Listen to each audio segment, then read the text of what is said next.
Drama serial उसमें वफा का आने वाला एपिसोड बहुत इंटरेस्टिंग होने वाला है। आने वाले एपिसोड में आप देखेंगे कि नूर के इस बिहेवियर ने तो सबको परेशानी करके रख दिया है।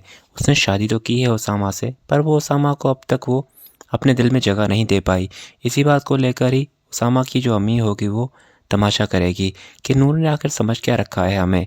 अगर वो मेरे बेटे से इस तरह का बिहेव करना चाहती थी तो उसने शादी क्यों की मेरे बेटे से। उसने तो मेरे बेटे की ज़िंदगी ख़राब कर दी। जिस पर जो उसका शौहर होगा वो उसे कहेगा कि शादी उसने नहीं उसामा ने की है, उसामा की ही मर्ज़ी से यह सब कुछ हुआ है। उसामा जानता था कि यह सब कुछ उसके साथ ज़रूर होगा, पर फिर भी उसने नूर से ही शादी करने के लिए उसे इंतखाब किया। जिस पर उसकी माँ जो होगी वो कहेगी, जिस पर उसामा की माँ कहेगी कि जो भी हो, पर मैं अपनी बेटे की मज़ीद ज़िंदगी ख़राब नहीं करने दूंगी, मैं उसे अलग करवाना चाह रही हूँ। जिस पर वो उसे कहेगा कि तुम्हारा दिमाग तो ख़राब नहीं हुआ। उसामा ये बात कभी नहीं मानेगा। नूर के इस बिहेवियर ने तो सबको परेशानी करके रख दिया है। उसने शादी तो की है उसामा से, पर वो उसामा को अब तक वो अपने दिल में जगह नहीं दे पाई।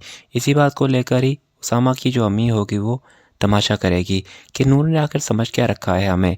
अगर वो मेरे बेटे से इस तरह का बिहेव करना चाहती थी तो उसने शादी क्यों की मेरे बेटे से। उसने तो मेरे बेटे की ज़िंदगी ख़राब कर दी।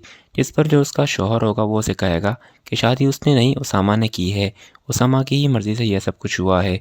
उसामा जानता था कि यह सब कुछ उसके साथ ज़रूर होगा, पर फिर भी उसने नूर से ही शादी करने के लिए उसे इंतखाब किया। जिस पर उसकी माँ जो होगी वो कहेगी, जिस पर उसामा की माँ कहेगी कि जो भी हो, पर मैं अपनी बेटे की मज़ीद ज़िंदगी ख़राब नहीं करने दूंगी, मैं उसे अलग करवाना चाह रही हूँ। जिस पर वो उसे कहेगा कि तुम्हारा दिमाग तो ख़राब नहीं हुआ। उसामा ये बात कभी नहीं मानेगा।